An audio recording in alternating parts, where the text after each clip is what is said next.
Good afternoon, everybody. Thank you for joining us. We're about to start very soon. We're just going to wait 1 minute to give folks some time to join us before we begin.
Hello, everyone. Good afternoon. My name is Mariana Garcia. I'm a museum educator at Connecticut South State House, and I'm delighted to welcome you all to the first program of our new talk series, Landmark Legislation.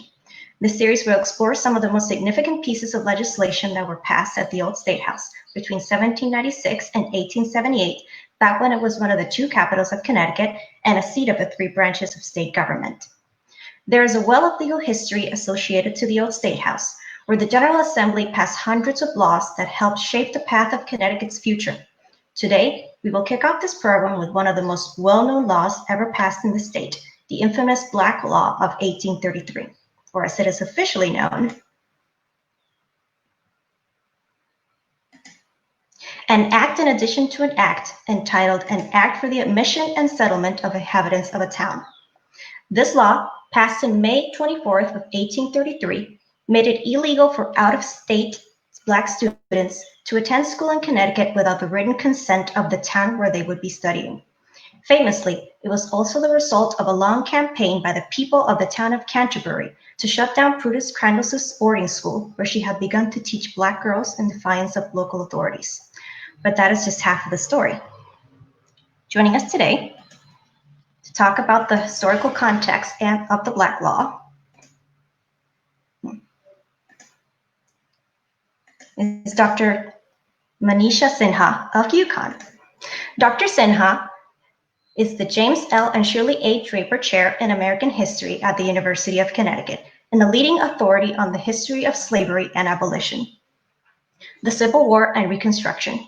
She was born in India and received her PhD from Columbia University. She is also the author of The Slave's Cause, A History of Abolition, published in 2016, and The Counter-Revolution of Slavery, Politics, and the Ideology in Antebellum, South Carolina, published in 2000. Welcome, Manisha. Thank you so much for being with us today. Thank you for having me, Mariana. Thank you. Before we begin, I would like to let everybody know that you can post any questions you have down in the comments section, and we will take a look at them at the end of the program and answer them for you. We've also included a link to a PDF to the full text of the Black Law in the description in case anybody is interested in reading the full text. All right, let's begin.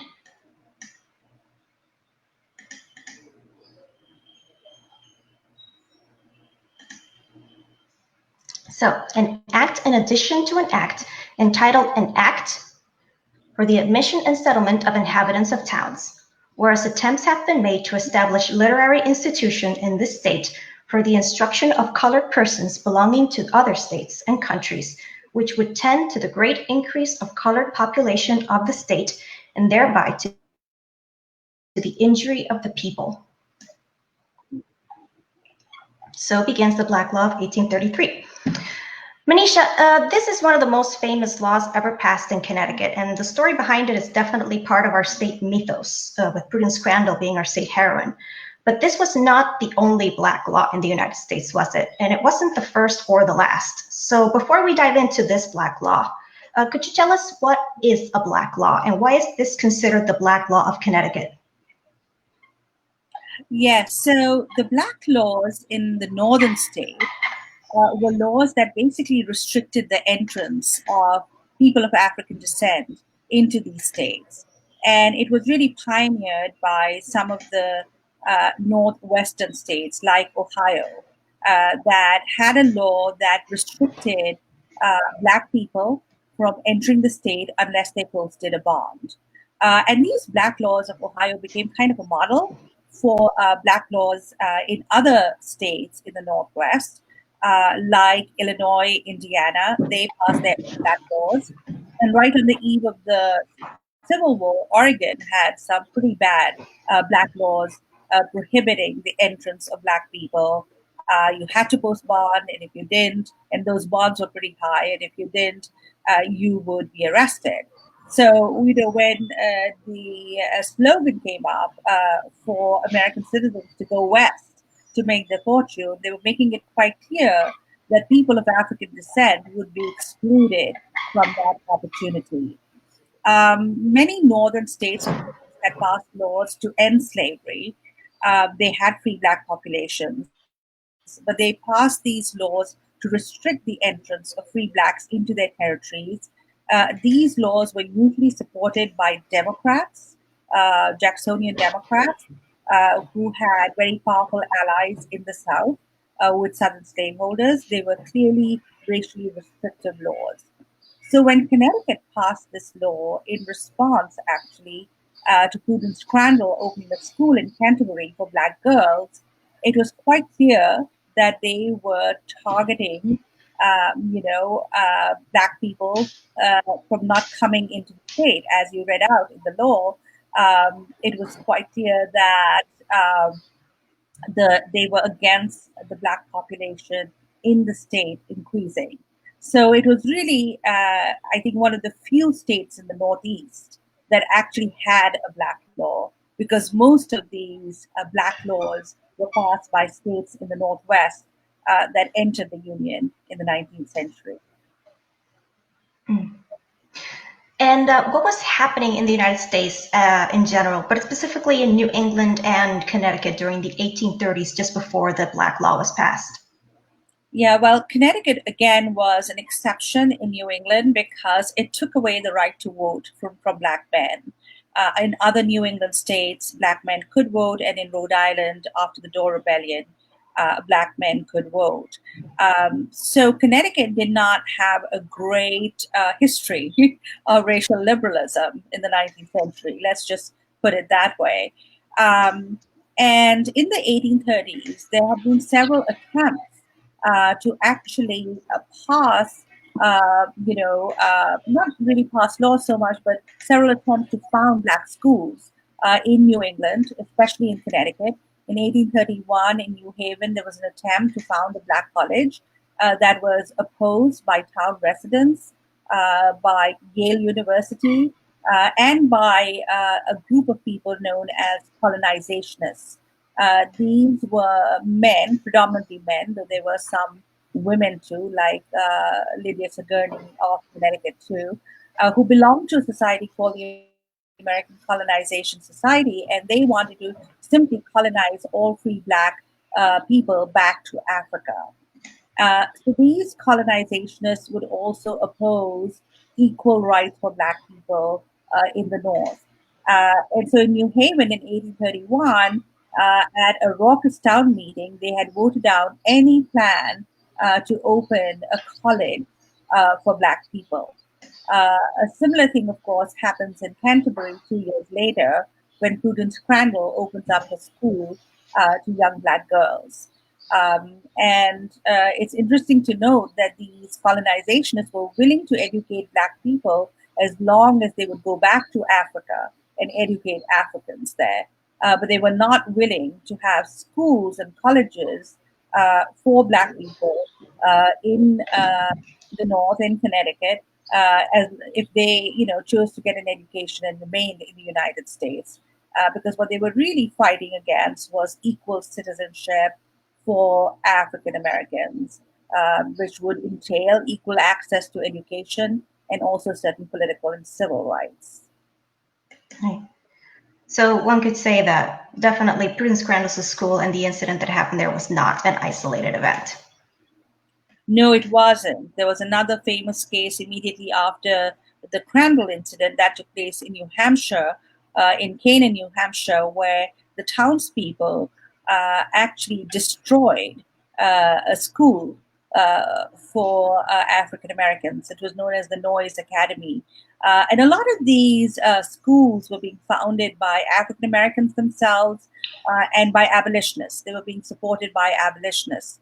Because unlike the colonizationists, abolitionists were advocating not just an end to slavery in the South, but also equal rights for Black people, free Blacks in the North. Mm-hmm. And what were the driving forces then that propelled the creation of the Black Law? Well, what happens is that Prudence Crandall, who was a Quaker school teacher, she had actually been educated in an abolitionist school in Rhode Island, so out of state, and she opens a school for girls in Canterbury.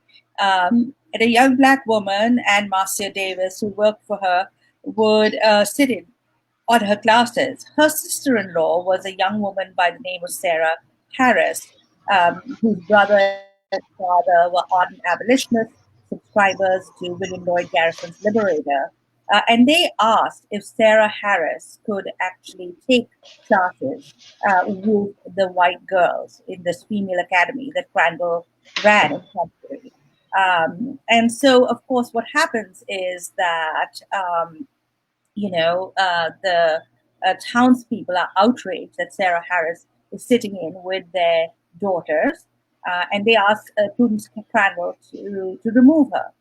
And what Prudence Crandall does is not remove Sarah Harris, but actually remove all the young white girls, keep Sarah Harris, and advertise her school as a school solely for young Black girls.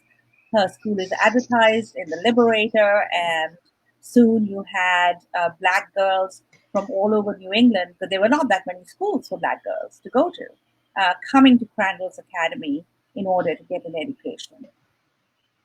Mm-hmm. At the old State House, we're very big on educating people on how they can take civic action and get involved in governments as a way to enact change in their communities. And I've always found it strange and curious how this story, the story of the Black Law and Prudence Crandall's school, is more of an example of how civic action, in this case taken by the people of Canterbury, is also at the end of the day the driving force behind racist legislation. Isn't that ironic? Yes, it is somewhat ironic that the people of Canterbury did this, but remember that, of course, they are being set up to do this in a way by a local, prominent local authorities. So you have people like, Andrew Judson, who's a rising Democratic politician in Connecticut at that time. You have the colonizationists who do not want to set the precedent of having a Black school in their midst. So, we may think of it as a popular demonstration, but it was really the very elite of the town that are leading this demonstration. And unfortunately, they have enough of a following in the town to sort of act up against Crandall's Academy. The Democratic Party of the 19th century, for those of your listeners who are confused, everything you know about the political parties today, you simply need to flip it to the 19th century. So the Democratic Party has a very strong base in the South among slaveholders. In the North, they tended to be conservative and pretty racist. They also had a working class immigrant constituency, but they leaned very heavily pro-slavery and pro-South by the eve of the Civil War. And so they are constantly at the forefront in the North in terms of restricting Black rights, but also in terms of acting against the rise of the abolition movement. When the abolition movement starts, and you had people like Prudence Crandall, her brother Reuben Crandall, and Garrison, and African American abolitionists like Charles and Sarah Harris. This is an interracial radical movement of ordinary people, ordinary Black and white Americans, and men and women. And this is, of course, a time when women and most people of African descent did not have the rights of citizenship. So, in a way, that is really a grassroots movement. And many times, townspeople and especially local elites connected, local political elites connected with the Democratic Party were very wary of this new movement that was propagating equal rights for African Americans. Now, the Black Law is an amendment, an addition to an even older law passed in 1789, which is the aforementioned an act for the admission and settlement of inhabitants of town. The Black Law was an amendment to this other older law. But this older law, also known as the Vagrancy Law, what it did was it gave local authorities the power to demand the removal of people from other states if they couldn't maintain themselves financially and they became, quote, a burden to the town.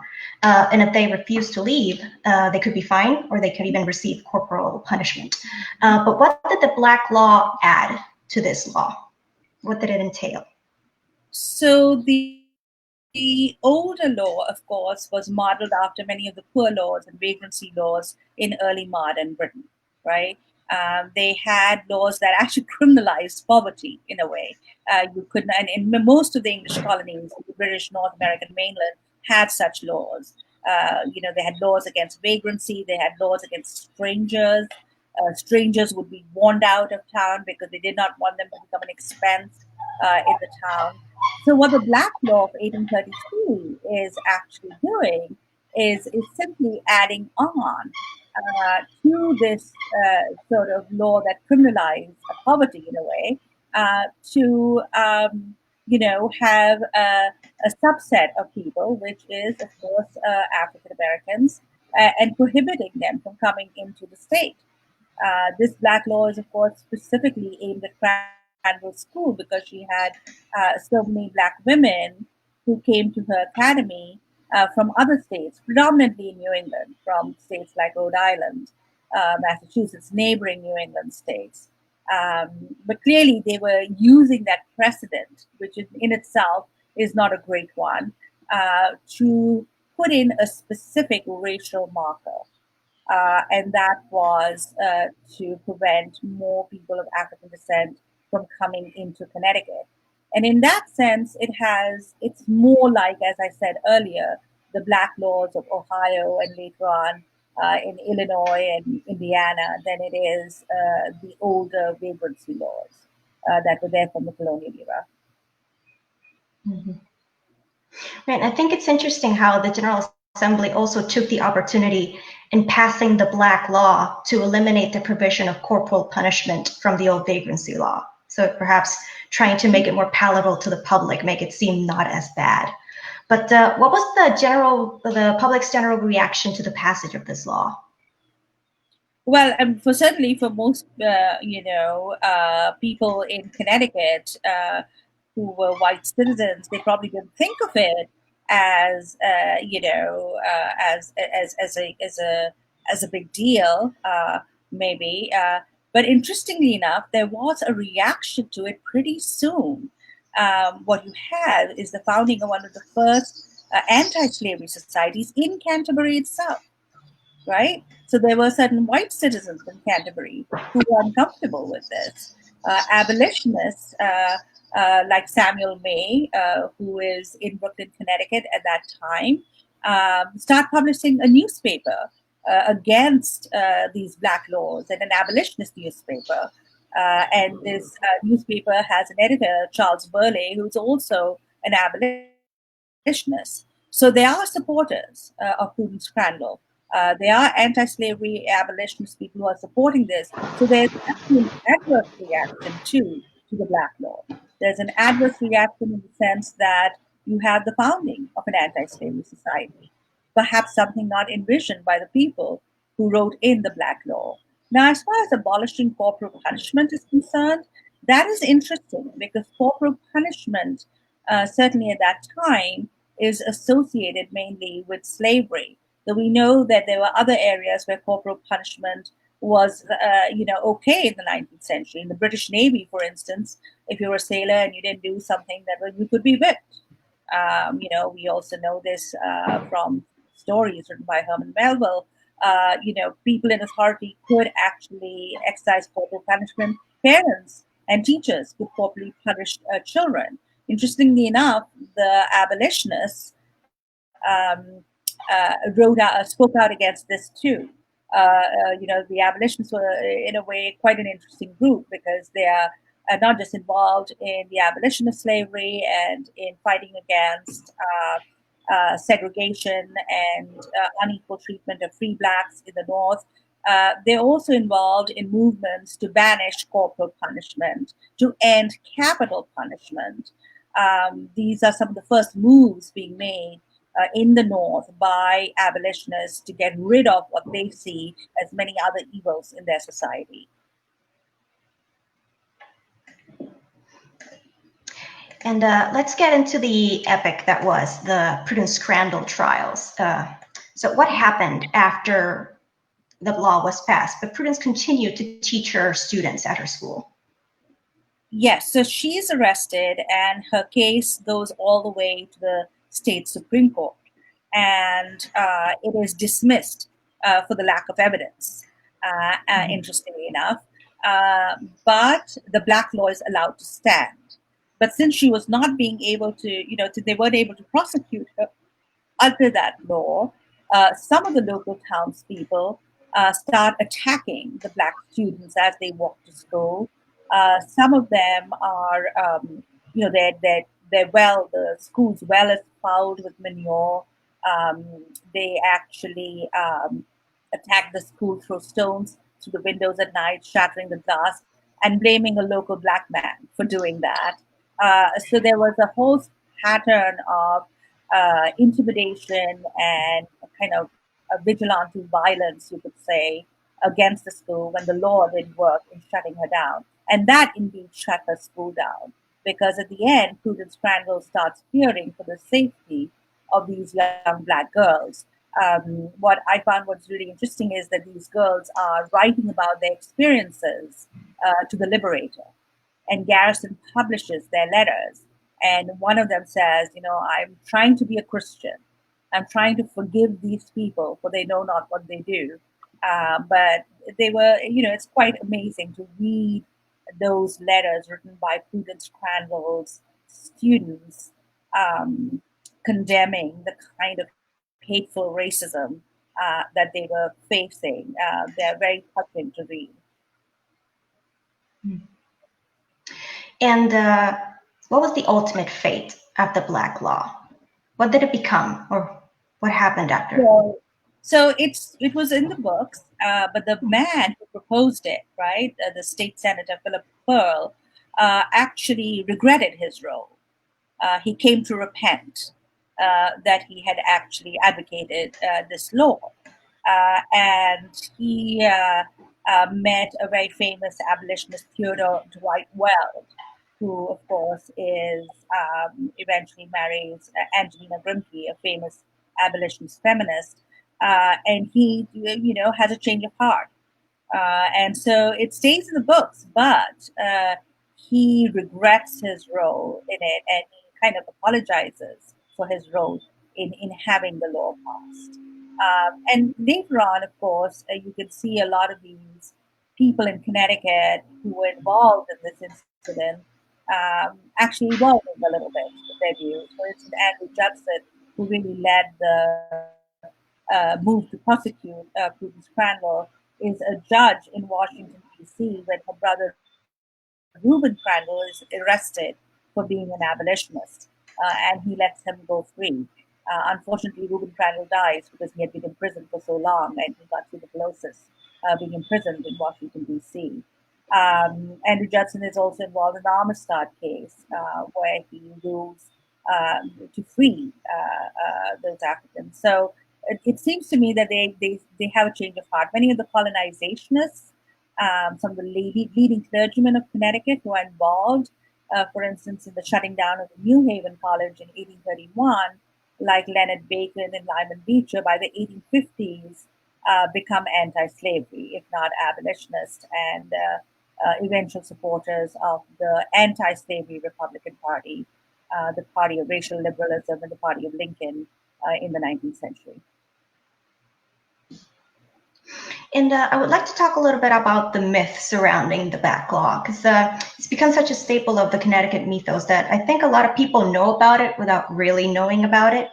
So for example, many folks, I think, believe that after the law was passed, no Black person could go to school in Connecticut. And as we discussed, this isn't true. It was only out-of-state Black students whose admission into school was regulated. But is there any validity in this assumption that some people might have? Well, it is true that they targeted only Black people coming from other states because they knew that a majority of Prudence Crandall's students were coming from out of state because, Connecticut, Massachusetts, most of the New England states had minuscule free Black populations. So it is true that it did not target Black residents of Connecticut itself. But we also know that, once you target a group in this manner, it's very difficult to differentiate. And it's not as if Connecticut was some kind of paradise for Black people living there. Most of them did not get education, did not have access to schools, did not, were not, and when there was an attempt made to found schools for them, this was prohibited in this manner. So even though it did not include Black residents of Connecticut, it had a racial stigma to it. And it is important to remember that. And what is the legacy of the Black Law? Has it affected any other legislation after it? No, because Connecticut actually, as you go down through the antebellum period, becomes actually a stronghold of abolitionism. You have some of the early abolition societies being founded here by African Americans, actually. Some of the first abolition societies in Connecticut are founded by the famous Beeman family of Connecticut. There are certain African American women who form female anti-slavery societies in Connecticut, and by the eve of the Civil War, it's pretty much anti-slavery ground. So a lot happens between 1830s and 1850, and it is important to remember that by 1850, Connecticut is considered more abolitionist, more anti-slavery. It is, after all, also the birthplace of John Brown. Mm-hmm. Mm-hmm. Right. And could we talk a little bit about what sets apart the Black laws of the North with the Black codes of the South? That's a very good question. A lot of people confuse those two laws. Black laws in the North were mainly against the entrance of Black people into these particular states, and most of them were passed in the northwestern states. As I mentioned, Connecticut is an exception in the Northeast. Excuse me. We also know that in the South, when they passed the Black Codes after the Civil War, those were laws that were trying to replicate the slave codes without actually having slavery, because slavery is, in fact, is abolished by that time. So they're a whole different set of laws that restrict Black freedom.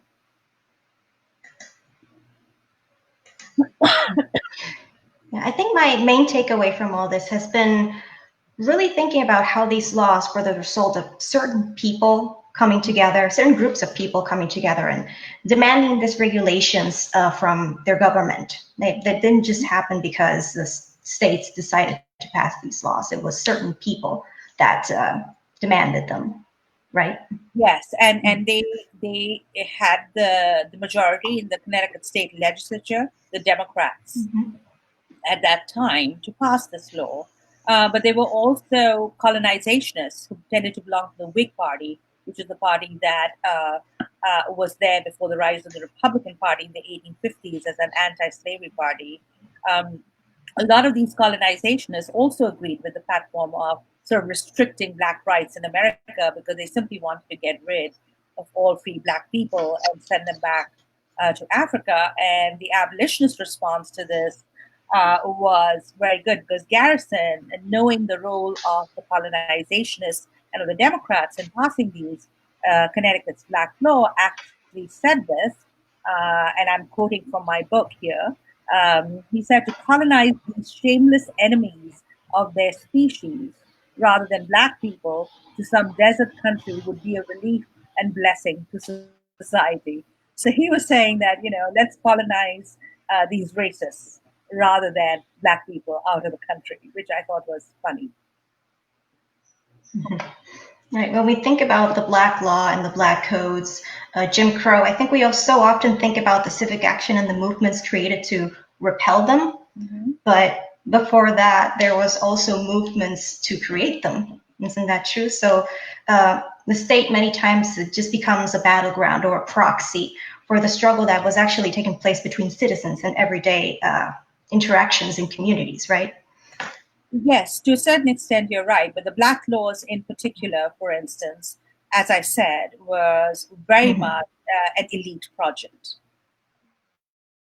These were not citizens rising up and saying, let's have Black laws. These were Democratic Party politicians.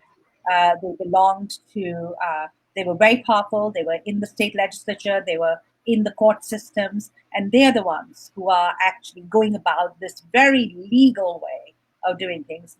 The ordinary racists in the ground are probably doing the kinds of things that, harassing the students, fouling the well, attacking the schools also. So it's not as if there isn't racism at that level. In New Haven, unfortunately, it's an immigrant working class, predominantly Irish, which feels very threatened by free African Americans in competition for jobs and housing, etc. That is also pretty anti-Black. Even the Black codes, for instance, in the South after the war, are passed by state governments that are composed of Southerners, many of them former slaveholders. They were not Confederates, some of them were Unionists, but they were still slaveholders and pretty racist. Now, the interesting thing is that in Ohio, the Black laws are finally rescinded. And that is indeed a popular answer because you have the rise of the Free Soil Party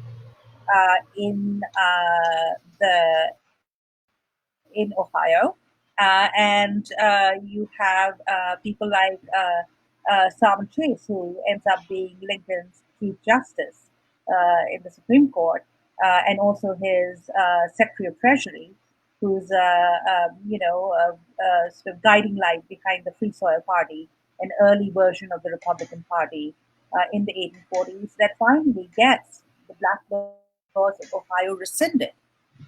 So popular action could actually lead to the rescinding of some of these discriminatory laws. Right. Well, I think we can take some questions from our viewers now. I have one from Valerie Chase. She would like to know if the Connecticut Black Law was used in other legal cases in Connecticut.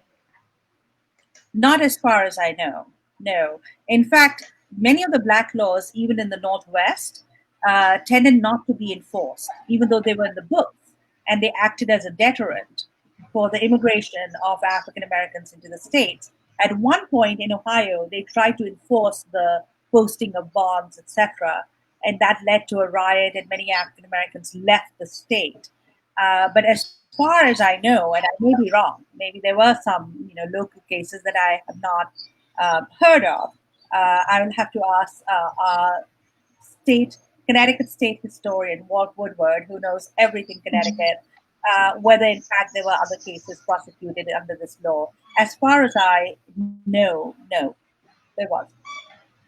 It was clearly a law geared against Prudence Crandall's academy.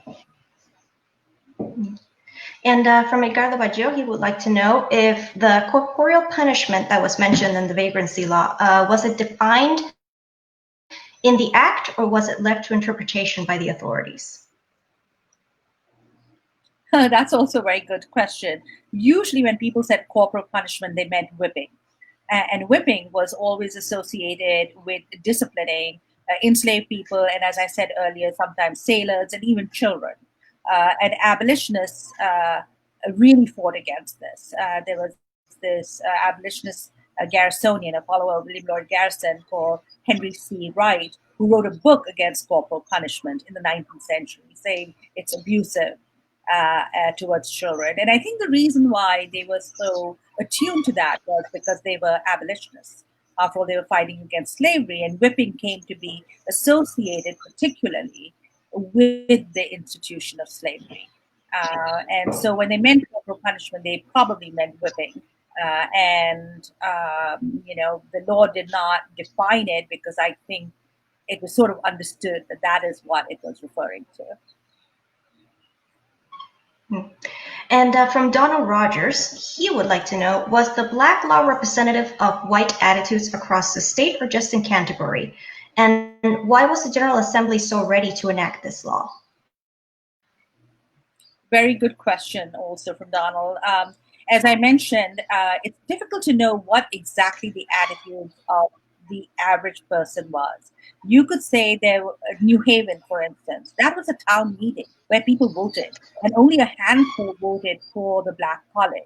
So you could say, yeah, the town of New Haven, an overwhelming majority of adult white males were pretty racist. I'm not sure whether I would see the Black Law as simply a reflection of the citizens of Canterbury.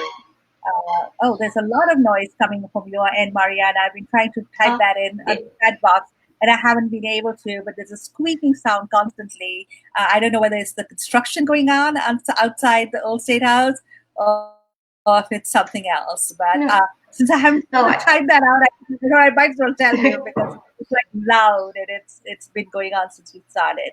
In any case, I apologize. I will mute myself. I'll let you take care of that. But what I can say about the Black Law in terms of Canterbury is, if we want to look at the popular sentiment in Canterbury, one can actually say that it did lead to the rise of an anti-slavery society in Canterbury, a local one.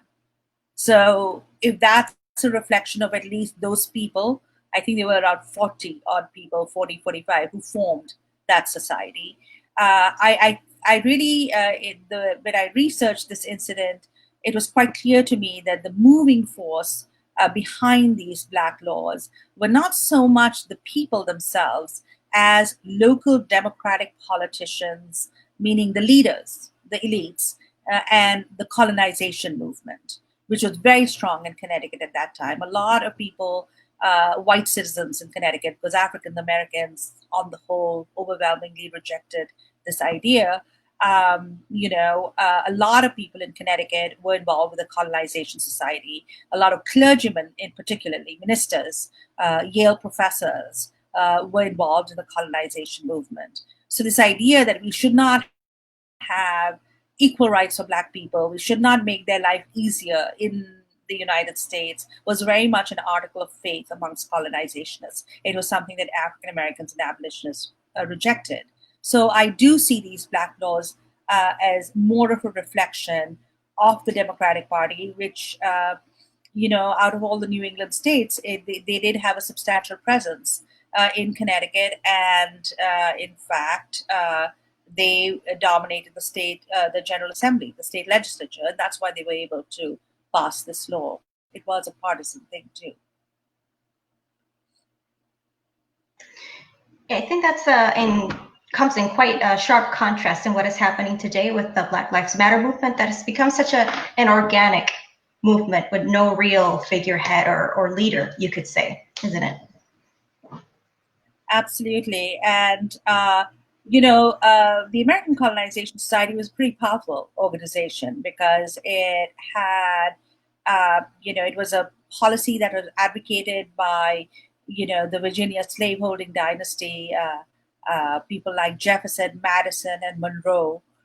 In fact, when the colony of Liberia is founded in Africa by the American Colonization Society, it is done with U.S.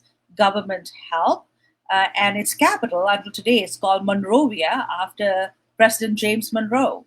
So there were a lot of prominent American politicians, including Senator Henry Clay from Kentucky, who was the president of the American Colonization Society for for a long time who were involved in this movement. It was a powerful movement.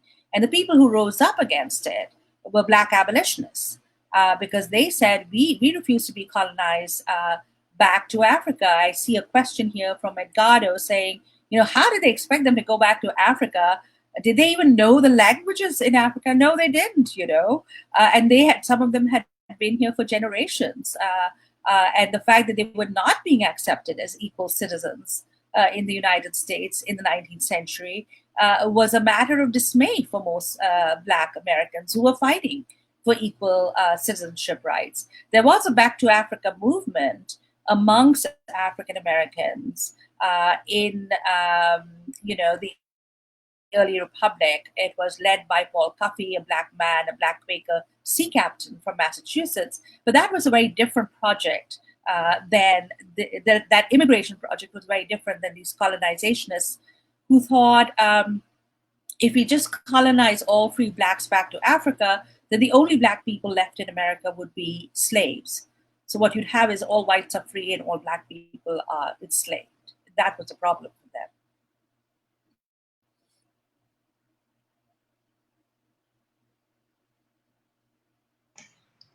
Oh, sorry. Let's talk a little bit more about Prudence Crandall and her students. What happened to them personally after the whole incident? A very good question. Now, Prudence Crandall married a Baptist minister by the name of Calvin Filio, who supported her. And she eventually moved out of Connecticut and ended up in Kansas. And in Kansas, she was part of that movement. Remember, John Brown also went to Kansas before Harper's Ferry. There was this big fight, right, over whether Kansas should be a free or a slave state. And Crandall seems to have continued with her anti-slavery beliefs. We also know that she was a suffragist. She believed that women should get the right to vote, that she signed petitions for women's suffrage when she was in Kansas. During the Civil War, a Black Union Army regiment actually raised some money for her upkeep. This was, in fact, before Mark Twain took notice of her and insisted that this Connecticut state legislature gave her compensation for the harm that they did her. So she was around and she was recognized by African Americans and anti-slavery people, and certainly by liberal Americans like Mark Twain, who was also fought against imperialism and was attuned to the issues of race, as we know from his novels. So she was around. The story of her students are actually even more interesting, I would say. Her student Sarah Harris and her sister Mary Harris went back to Rhode Island. They became teachers themselves. Sarah Harris named one of her daughters after Prudence Crandall. She became Sarah Harris Fairweather after she was married. She was a teacher, an educator, a strong believer in abolition and Black rights. Her sister Mary Harris actually went to Louisiana to educate free people after the Civil War and the end of slavery. So Prudence Crandall's legacy was really carried on best by her Black students who had first petitioned her to join her classes. Yeah. Okay.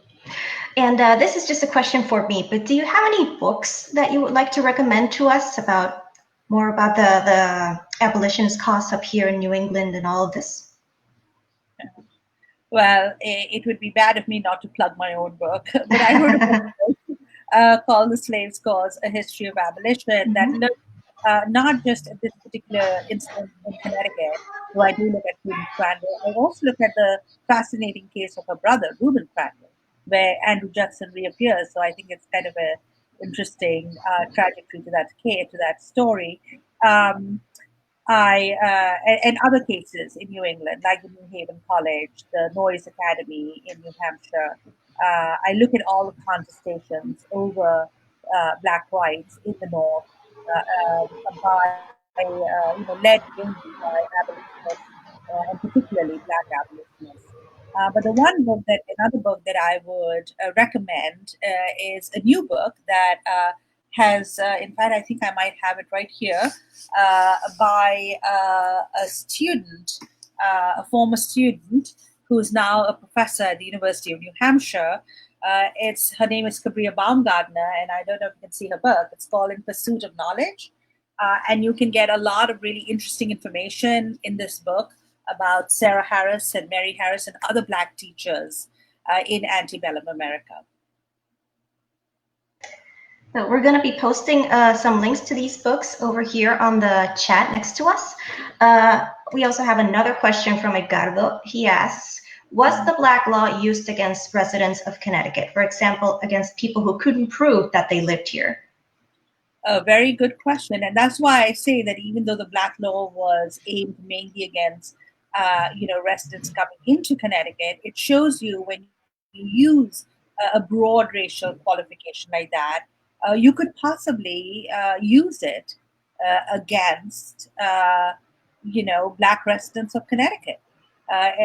We know from the personal stories of African Americans who grew up in Connecticut, the slave narrative of Benja Smith from the colonial era right down to Maria Stewart, the first Black woman abolitionist to actually speak out in public against slavery. She's the first American woman, actually, one of the first American women to speak out in public against slavery before the Grimke sisters. She grew up in Connecticut too. So it's quite likely that you could, have, people of African descent in Connecticut being discriminated against because of such a law. And that's why it's so important not to have such laws on the books, because they can be misused with impunity, especially by people who are racist and want to do something, that would stigmatize Black people.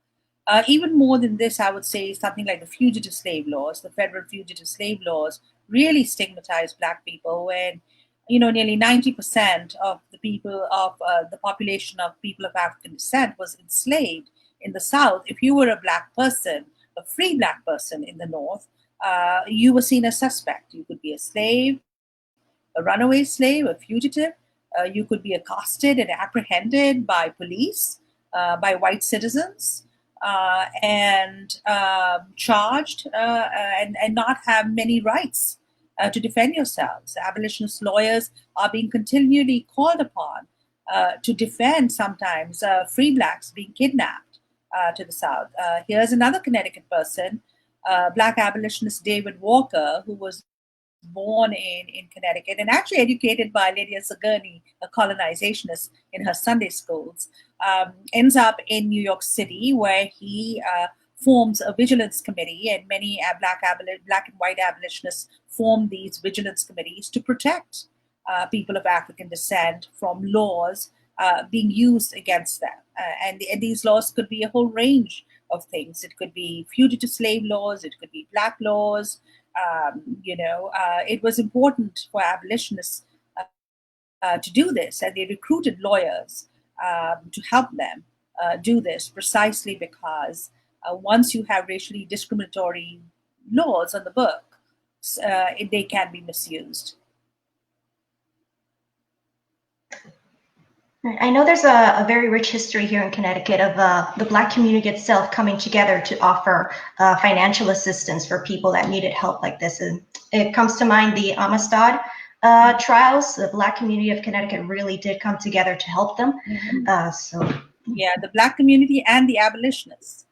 The abolitionist movement take up the cause of the Amistad Africans. Roger Sherman Baldwin who actually defended the Amistad, was an anti-slavery person of anti-slavery convictions. He was actually one of the few people who voted for the Black College in New Haven, interestingly enough. But you had Black abolitionists like Reverend James W.C. Pennington, who had a church in Hartford and who wrote against racism and not just slavery, but against racism as an unchristian, illogical thing. He was quite an interesting personality. He was instrumental in raising money and funds for the Amistad rebels. The Tappan brothers, Arthur and Louis Tappan, were also involved in this. Had also contributed to the New Haven Black College. The same people show up, in all these important events in the state's history because they were the same people who were kind of committed to Black rights. And one more question. Do you know of any out-of-state Black students, perhaps in other towns in Connecticut, that were just left alone and were allowed to stay and study? No, I don't. And I do know that there were a lot of fugitive slaves who came to Connecticut and were protected by abolitionists and by the local Black population. Now, Pennington himself, for instance, attended theology classes at Yale. They wouldn't admit him, and he was out of state. He was he was a Black school teacher and minister from Brooklyn in New York. He came to Connecticut and he started sitting in on these theology courses, and they wouldn't formally admit him, and they made him sit at the corner of the classroom, like near the exit. So it gave me great pleasure that the University of Heidelberg, on its 625th anniversary in 2011, actually honored James W.C. Pennington by naming a fellowship after him. In 1845, 1849, they had given him an honorary doctorate in divinity, recognizing him for all his work in the peace movement and the abolition movement and for all his writings. He's one case that I definitely know of who attended classes at Yale, but it was not, they didn't admit him formally. As I said, they sort of made sure that he was sort of set aside and, made to sit at one corner of the classroom to attend those theology classes.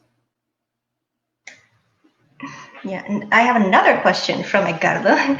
Were there cases where the law was used against other minorities, such as Native Americans? A very good question, because in New England, many times Native Americans and African Americans were lumped together. And since there was also a lot of intermixture, a lot of intermarrying in New England between Native Americans and African Americans, many times they would be, classified together.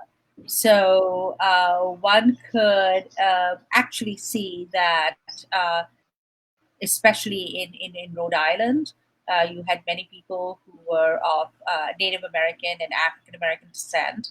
In Connecticut, the famous sculptor Edmonia Lewis was of Native American and African American descent. Paul Cuffey, the man I mentioned to you, who began a Back to Africa movement, the Quaker Sea captain, his wife was Native American. And when he started his Back to Africa movement, she said, "No way, I'm not leaving. This is my home." So there was a tendency to lump them together. And because of the intermarriage, the rate of intermarriage, sometimes it's difficult.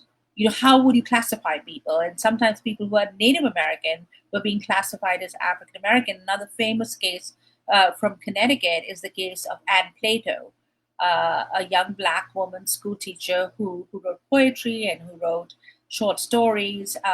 She was long thought to be an African American, but recently a book argues that she was in fact Native American, and she's been wrongly classified as African American. But race is a slippery thing at that time because increasingly people of color get lumped together, and because of the rate of intermarriage between Native and African Americans, they become kind of like this one minority.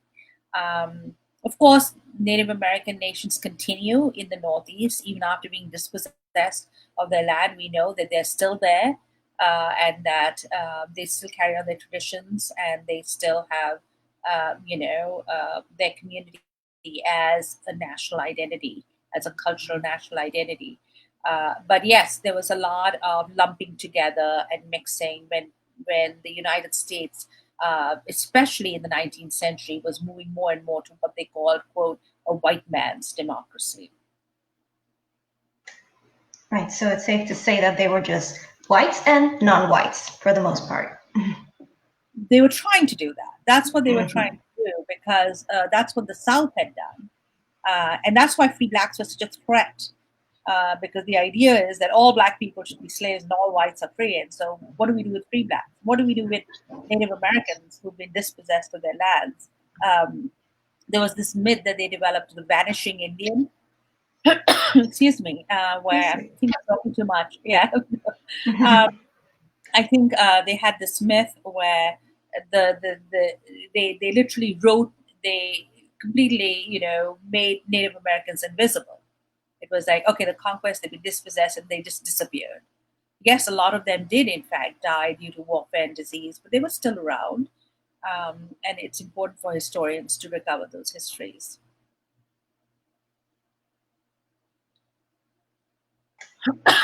I see a Wow. comment here from Michelle Sachs from the Guild 11 Center at Yale, Mhm. telling me that the Yale Divinity School also created a James Pennington Scholarship in 2016. I didn't know that, and I'm thrilled to hear about that, Michelle. I think Pennington would be happy.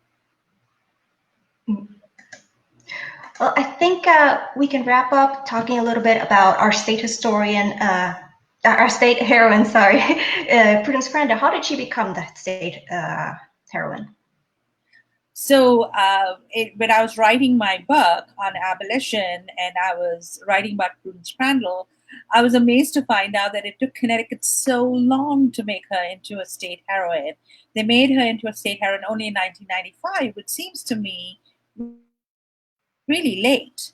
You would imagine that they would have done that far earlier, but they didn't. But I guess better late than never. I was happy to know that she was made into a state heroine, because she certainly deserves that status.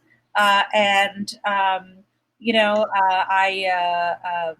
had the opportunity recently, I think it was last year, to choose a figure from Connecticut and made that day in honor of that figure by donating a certain amount of money to the Connecticut Historical Society, and they would then have her name up as someone that they were honoring that day. And so I made my donation to the Historical Society and asked them to make that Prudence Crandall Day, and they indeed did that. They put up a sign saying, "Today we are honoring Prudence Crandall," and I'm glad they did that, because I think more people need to know her story. Absolutely. And I think that is a wonderful bookend to our program today. Manisha, I want to thank you so much for being with us today. And I want to thank all of our viewers as well for taking some time to be here with us virtually, especially for this, our first program in the Landmark Legislation series. Please look forward to other future programs like this where we dive into other outstanding laws that were passed at the old State House. Please take a look at our Facebook page to see some other of our upcoming virtual programs. The Old State has also started hosting our farmers market every Tuesdays and Fridays from 10 a.m. to 2 p.m. And our summer concert series will also be starting on July 10th. Please do check out Manisha's book, The Slave's Cause. There's a link to it right in the chat in the description here. You can also find it on Amazon or the Yale University Press. And Manisha, thank you so much again. And thank you to all of our viewers. It was so nice to have you here. Thank you for having me, Mariana. It was my pleasure. Thank you. Right. Well, thank you so much, everybody. This concludes the program, and I hope you have a wonderful day.